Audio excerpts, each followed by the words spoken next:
life is a question of putting meaning. We can only survive if we have some kind of a meaning in life. Now, and you do need a certain amount of materialism. But some people, I think, get into and they think of conspicuous consumption. That is the way, that gives me meaning. A bigger car, a bigger house, a walk-in refrigerator, whatever, that kind of thing. It doesn't seem, in the long run, when it goes beyond your material needs, I would say it doesn't tend to bring people happiness. And then they take refuge in the simpler things.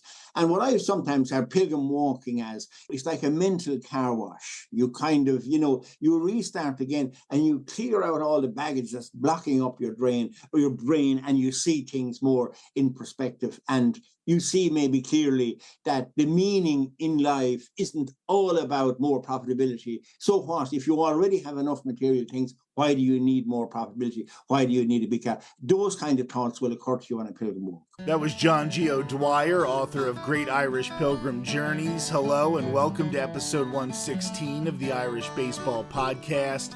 I'm your host, Rick Becker. O'Dwyer will be my guest on the show today. We'll be discussing why a pilgrimage is a great way to visit a location, especially when it comes to Ireland. Thanks for joining us, John. Thanks for the invite to come on. Delighted. So why don't you just start with how many great trails, pilgrim journeys there are in Ireland? If people don't realize, they might do a vacation to Ireland to visit, their ancestral homeland, and they might do bus tours, they might take the train, but you can really get out and see Ireland by some of these amazing trails. So why don't you talk about that? Yeah, absolutely. Well, that is one way. I think that is the way maybe tourism is moving. That in the past you probably all heard about it, the Wild Atlantic Way, which is up the west coast of Ireland, is 1,600 miles. And at the start, there was a tendency for people to come in, and some would almost try to do the whole lot in about 10 days, a sort of a whistle-stop tour. But you don't get any real sense of location or feel when you do that. So I think there's a tendency now, and the tour operators in Ireland, for people to slow down and to really get into one location and really absorb all about it, particularly the history and the culture and the people of the area, and making time to do that. And I suppose there's no better way to do that than by walking a pilgrim path, because you then see if you drive the Wild Atlantic Way, you just don't see how long it is. You don't really feel how long it is anyway. But if you walk something like St. Declan's Way, you very much see how long it is. And so you see the landscape in its true proportions. Your question was how many pilgrim paths are there in Ireland? And I suppose it kind of along as a piece of string, but there are a few firstly, there's a very, very strong pilgrim tradition in Ireland that actually, which would surprise most people, for most paths, in fact, I would say for all of them, long predates the Camino. The Camino was a relatively late comer, a little over 1,000 years. All of Ireland's paths really go to the early Christian period, which is 1,500 years ago. And if you go back, some would have been what you would say Christianized. So they would have gone back to the time, there would have been celebrations of paganism in Ireland that were very cleverly Christianized. That means you go back 2,000 years, maybe 4,000 years to Newbridge, who knows, but they're much, much older. Now, there are some nice ones. Near me here is St. Declan's Way, and that commemorates the fact that St. Declan came into Ireland, and he was Irish, and he began preaching the Christian message, which he had heard, I suppose, people coming from the Roman Empire. And then a lot of people will maybe be surprised about this. I think if you went around the big St. Patrick's Day parade in New York and you said, what nationality was St. Patrick? And nearly everyone, I'd say, would say to you there, of course he was Irish. But of course he wasn't, he was British.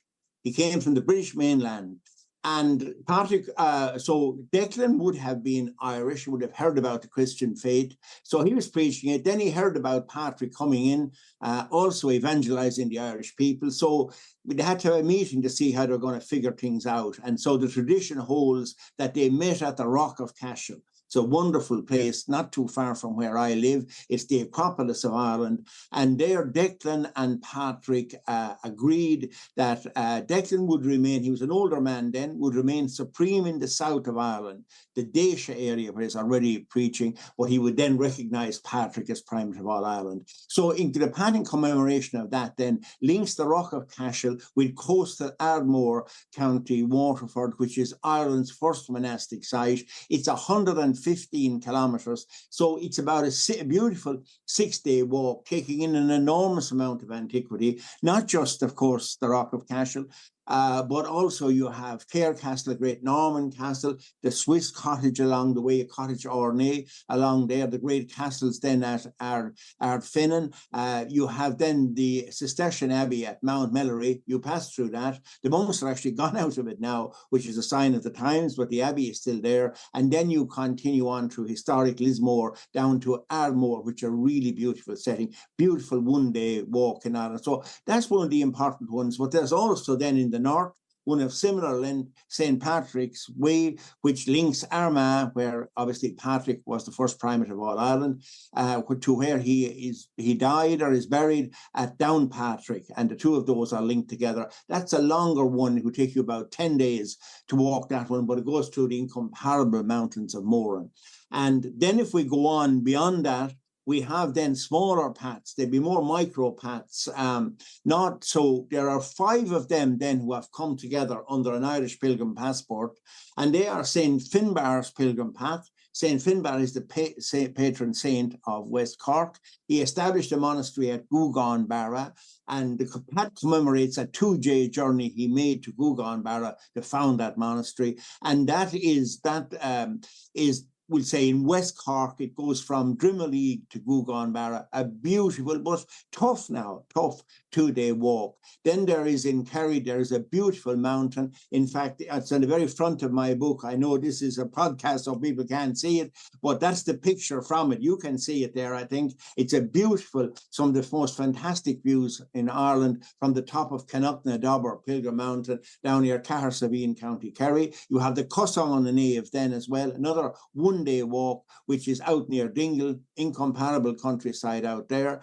Then you travel back and you do St. Kevin's Way in Wicklow, and then down to the Toher Foric, which is the ancient pilgrim path, which again can be comfortably done in 2 days, and that leads to Croagh Patrick. So that's the 5 paths coming together, smaller paths. When you put all 5 together, you have 115 kilometres.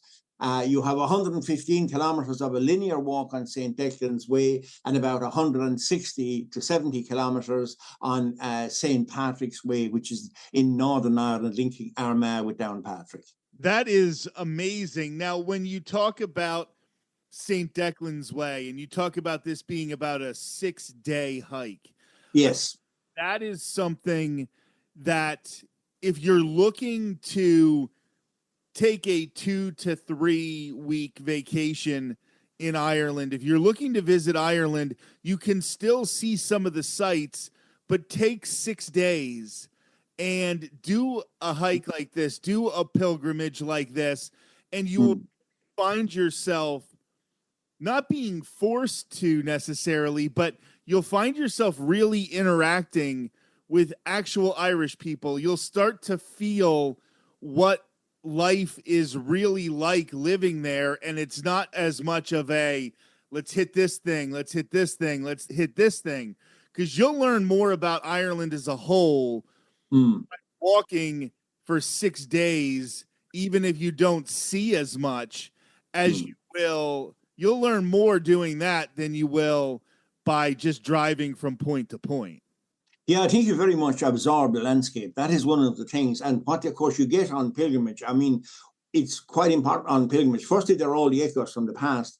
But as well as that, you tend to encounter along the way in the towns and villages ordinary Irish people. You go into the shops, you meet them.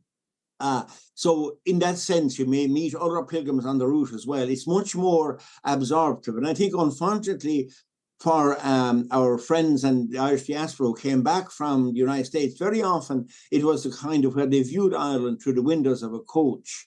and you don't ever really get out and meet people. You tended to look out, then you got onto a site, you got a professional tour guide who took you around, you hop back on the coach again, you might meet a couple of people in the hotel, that was it. But it's much more absorptive tourism here, and that's why we're very excited, of course, and promoting it so much. And I mean, I would meet many groups now. I'm often asked to meet groups, and I would invest growing numbers. I would meet a lot on St. Declan's Way. There was quite a group in from California. There was a group in from Canada. I met another group from the New York area. So gradually the word is getting out there, but it's people like yourself, Richard. I think we have a wonderful product. Unfortunately, a lot of people in North America don't know anything about it, and they would come if they knew it, but they don't.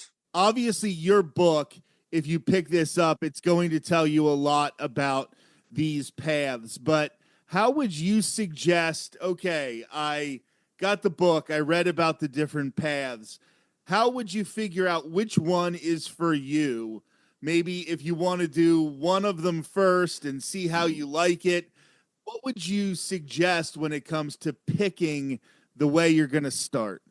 Well, of course, it all depends on your own fitness, what you want to do otherwise, as well as that. I think that two of them that I would see that stand out, and they're well described in the book.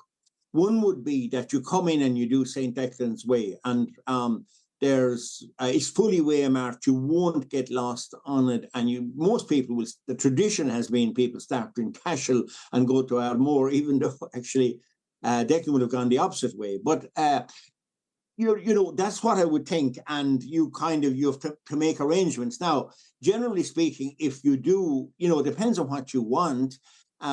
There is then Celtic Ways Ireland. Now, they specialise, and I'm not promoting them because I have not paid for them, but I'm just saying people might want that option. If they want a bespoke tour where everything is looked after. In other words, we'll say if you're walking St. Declan's Way and you come to Mount Melleray, well, whatever your accommodation, you're going to have to get back there, these people will have the coach waiting for you, this kind of thing, and you're all the accommodation done. So they're CelticWaysIreland.com. Obviously, you pay more that way than if you're prepared to come in and just make your own way along the route. But you won't get lost. But you have to then order taxis, and there won't always be accommodation exactly where you finish up. I think a great way of doing Ireland, and this is actually being done, you can do it at any stage, but I mentioned the 5 sort of shorter paths that have come together, and they form what they call the Irish Pilgrim Journey, and they have a passport which you get stamped all along the way. So what you could do is, for example, from the 14th to the 21st of June, in sequence, all the communities associated with these paths are going to guide people along them. So you meet the local community. So the 14th and 15th, it's a 2-day walk.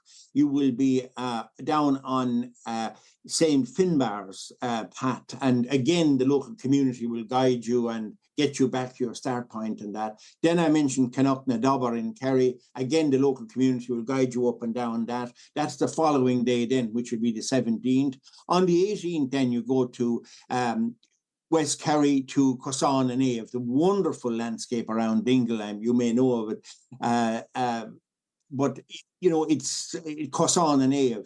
And then you take a day off to get back up to Wicklow, and you walk about 30 kilometres across the Wicklow Mountains, of course, finishing in Glendalough. Another day off then, and the community group again is waiting for you up at Ballintubber Abbey, and they will again, you do your walk there, and then they will bring you back to Ballintubber Abbey. So that's if you want it all organised, you do your own accommodation and that. They just do lead you along the route, and they will generally get you back to the start point as well, while as CelticWays.com will give you the all-in package. So if you want to do that, the great thing about that is you see a lot of different parts of Ireland.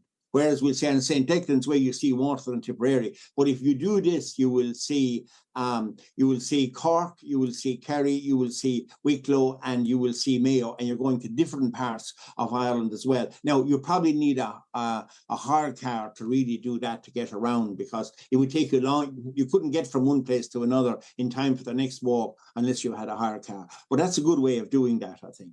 So we talk about these as being pilgrimages, which a religious implication, but you also talked about how some of them have been in existence in some form or fashion since before Christianity came to Ireland. So, do you find that the majority of people who walk these routes have religious motivations? Or if you want to do it in a more secular way, are you still going to get something out of these journeys? The vast majority, and I have walked on these, the vast majority of people, they may have their own religious beliefs, but, religion isn't prominent along the route. There wouldn't be prayers. Now, what there would be sometimes is we'll take time out to appreciate what is around us, and in thanksgiving for what's around us, and that depends again on the person. But there's quite a big difference. We'll say in Europe you would have, here in Ireland, we would have Knock Shrine, which is a Marian shrine. Now, most people there would be pretty devout Catholics who would go there, and they would go to Mass, and, that would be a big part of it. No, there's much less formal religion on the paths, and most people keep away from discussing it. But having said that, it isn't hiking either. I think the motivation is quite different. Over there, it's not like setting off to do the Appalachian Trail, For example, for hikers, probably the less people are around and the more pristine the environment, probably the more they like it. Whereas on Pilgrim Paths, it's the interactions with the community, it's the history that is all around you, And I would imagine, I have never been on it, but I would imagine on his Appalachian Trail, there isn't an awful lot of echoes from history up in the Appalachian Mountains, but there is all the time on the Paths from Ireland, because, of course, we have a very, very long history that goes back, 10,000 years. But we would have monuments in Ireland that would predate the pyramids of Egypt. So that's what I would say is, but nearly everybody who does the path at the same time, I think it's a physical journey, and that's what hiking is. But pilgrimage is differentiated. It's also, to some extent, I think, a spiritual journey. Sometimes people, it's at a subconscious level.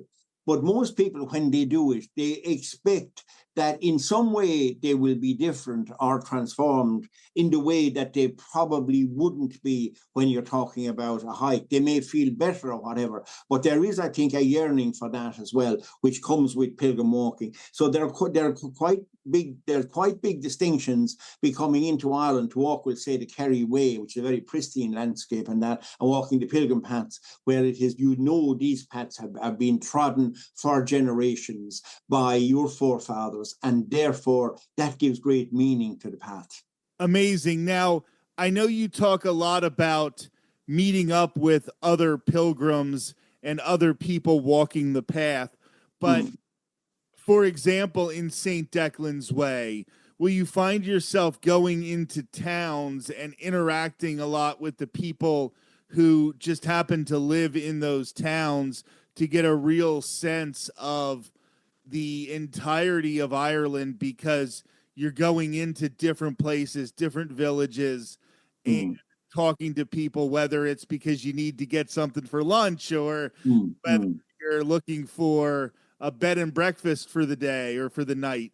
Would you find that you're meeting a lot of people who don't have anything to do with the pilgrimage? Yeah, that would be it. I mean, I think that it's a question of interacting with the local people. So, for example, if you take day one of St. Declan's Way, which I've done several times also, I met groups, of course, at the end of it, typically they will assemble at the Rock of Cashel around 10 a.m.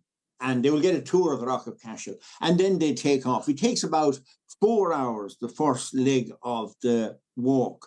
So they get into the next town, which is a nice small town here. Typically, they're in there around 3 o'clock. What most people do then is, they'll go off around the town, they'll have a cup of coffee, they may go down and visit the Norman Castle, they'll visit, we'll say, part of the Royal Way, which is out along the River Suir, as well as that. In other words, it's a Georgian town, there's a lot to see. the same thing will happen then the next night when, we'll say when they're in Mount Melleray Abbey, they will tend to look around the Abbey and that. Now, the monks aren't there, unfortunately, that's not anymore, but look around the Abbey. They get into Lismore, for example, and, there's you have the huge Lismore Castle there as well as that. So the typical thing, it's like being on the Camino. Most people walk right in the first half of the day, and then they spend some time relaxing but they'll generally get out and try and, interact with their surroundings. And that's, of course, where they go into the shops and they meet Irish people and that, in a way that people who do a coach tour tend to be just whisked into their hotel, up to your room, have a shower, down for dinner. I actually did a walk in Ireland. I walked for 8 days. I found that when I talked to family members, we have an Irish family. When I talked to family members who went back and visited Ireland, I felt like I had so much of a different experience. They got a really good photo album full of pictures of things, and they got to cross a lot of things off their list. But when you're watching the news or you're talking to Irish people in Ireland, and I don't feel like they may have gotten the sense of the actual people, because they did it like you said, like if you're just in a coach and you're just looking at it through windows. And I think that's one of the things, in addition to the spiritualness of these pilgrimages, that I just really, really adore, because you're forced to get out there and maybe get out of your comfort zone and talk to somebody, because you need to find directions because you're not from there. So you'll end up talking to somebody you never would have met in any other circumstance. Yeah, I think the great thing about pilgrim walking is it takes you out of the tourist bubble. And in a way, sometimes that can be, oh my God, where am I going to get a taxi or whatever? But then you do sit in with the driver and you can find out about the location and that. So you find out a lot more, rather than, we'll say, if you come, on a very busy day in summer, there could be 3,000-4,000 people on the Rock of Cashel. Now, what happens there generally is, it's always very busy, maybe in the morning, but then the pilgrim walkers leave, and within 10 minutes, they're in serene countryside and they're on their own. And then they'll, say hello to the local farmer who's coming up to tend his cows and that sort of thing. So what you do is, when you're on pilgrim walking, you get out into, life in itself is going on all around you. You see that. The kids are going to school. Everybody is doing their thing, which you tend not to see when you are very much, as I say, within this tourism bubble where everything is sanitized for you. In other words, to get out of that sanitization, it can be sometimes a little bit stressful, but the great thing about it is the rewards are huge, because you get absorbed into the community. And actually, CelticWays.com now, they do try to do that. They bring people into as much as they can. That's their idea, of bringing people into local shops and kind of having, rather than having everything in the hotel, having it informally in some cafe, having meals, that kind of thing.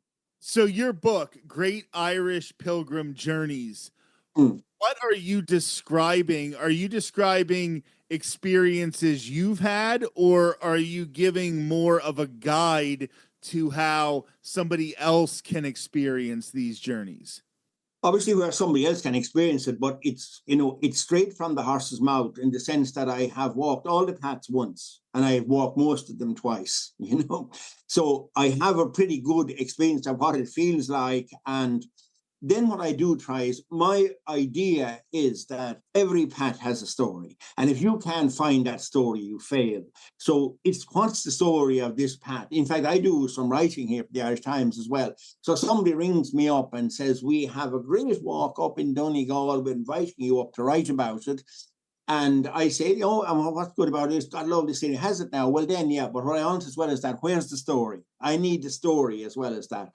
And Irish, if you look around, because Irish history is so multi-layered, you never have to look very, very far. So that's what I'm trying to get across, the story of the route, the connections with the past, why people walk these kind of paths. I've looked into the history of it. For example, you went to the medieval period, it was all about getting to the destination.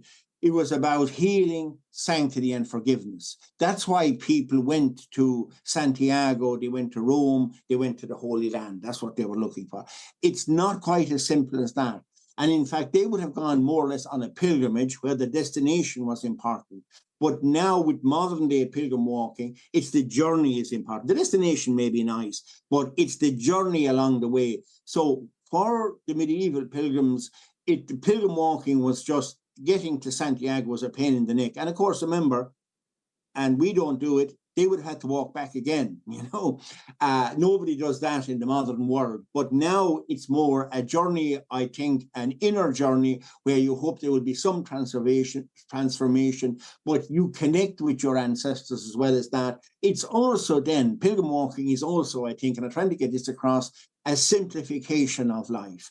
I think if you think of people, sometimes they might do a pilgrim path, there will be push factors. Life is closing in on me. I'm on this treadmill. I'm desperately trying, and it seems to be going faster and faster. And I'm trying not to fall off of this. And you know what I'm going to do? I'm going to step off of it and do a pilgrim path.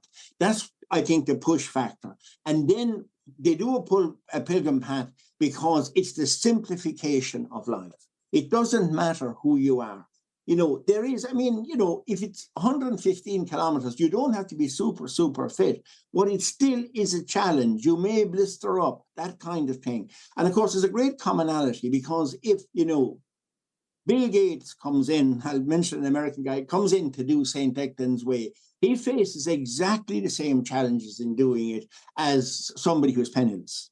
They're brothers once you're on the pilgrim path. It's exactly the same. And everybody feels tired. They're all thinking maybe, especially the first couple of days before you get into the thing, you begin to think, how much more is it? And then about the third or fourth day, you begin to settle into the route and you get into the moment. And then you're just here now and you don't think anymore, when is this going to finish or whatever. So that is, I think, the great thing about it, the simplification of life. And we talk a lot about the people that you meet along the way, but no matter what, when you're walking for this long in a day, when you're covering these type of kilometers for you, miles for people on this side of the Atlantic, when you're covering that much ground in a day, there are inevitably, even if you're walking with other people, times where there's not going to be talking. You spend a lot more time with yourself than you ever do in the busy 21st century lifestyle. And when you talk about changing and having some sort of adaptation in your personality or changing yourself through these walks, I think a lot of it is that you spend a lot of time with yourself and you are forced to just sort of not go to the distractions, not pull up the internet on your phone, not, start worrying about what's going on at work, because you're not going to be back at work for 5 days because you're just in your second day of this journey. Yeah, that would exactly be it. I would think it takes a few days to get into the thing, but what people would say to me sometimes, particularly if they do the longer routes like St. Patrick's Way up in the north, if they do that and they're walking for about 10 days, what they will say to me is, somebody said to me, we'll go off and do this. I think we should, and I thought, oh God, no, look at all the time away from work and everything else, and no, and somebody said, you're on a treadmill, you got to get off of it, and you say, no, I'm not, but I'll do the walk anyway. And then suddenly you see things more in perspective, that you were on a treadmill running very hard to stay where you are. And I think that kind of reflection is promoted. And that's right. I mean, there will always be times, and the people who organize the walks here will always, even sometimes will say, we're going to walk the next 30 minutes in total silence, where people, will have a silent walk where people think and reflect. And it always works very, very well. So in that sense, yes, people see themselves, they get the helicopter view and they see exactly where they are in life and in relation to the world around them. And I think when people talk about like cleaning out their house and they say, does this spark joy when you're talking about different items that are cluttering your house? And I think when you get out into nature like this and you are spending hours a day just walking with a single goal, give up those modern amenities for just a little bit, maybe a week. You start to realize what modern things are important to you and which ones you're maybe just doing because it's part of routine. You start to see like, okay, these people that I haven't gotten to talk to while I've been doing this, like I miss talking to them. And maybe these other people or these other experiences just aren't as important as I thought they were before I started because I'm not missing them when they're away. So I do think that when you take a step back, it's not that you're going to abandon modernity when you get back to the real world. It's that you start to see what in modernity is serving you well and what isn't. Yes, absolutely. I would think that's it. I mean, life is a question of putting meaning. We can only survive if we have some kind of a meaning in life. Now, some people, and you do need a certain amount of materialism, but some people, I think, get into and they think of conspicuous consumption. That is the way, that gives me meaning. A bigger car, a bigger house, a walk-in refrigerator, whatever, that kind of thing. And, and it can seem, but it doesn't seem in the long run, when it goes beyond your material needs, I would say it doesn't tend to bring people happiness. And then they take refuge in the simpler things. And what I sometimes have pilgrim walking as, you were saying that you clean out your house. And I heard somebody saying, it's like a mental car wash. You kind of, you restart again and you clear out all the baggage that's blocking up your brain, and you see things more in perspective. And you see maybe clearly that the meaning in life isn't all about more profitability. So what? If you already have enough material things, why do you need more profitability? Why do you need a big car? Those kind of thoughts will occur to you on a pilgrim walk. John G. O'Dwyer, author of Great Irish Pilgrim Journeys. This was such a fantastic conversation. Thank you so much for joining me. Absolutely great. And if anyone wants to, they can order my book it'll be up on Amazon soon, but at the moment it's available from corrockbooks.com. I'm Rick Becker, and this has been episode 116 of the Irish Baseball Podcast.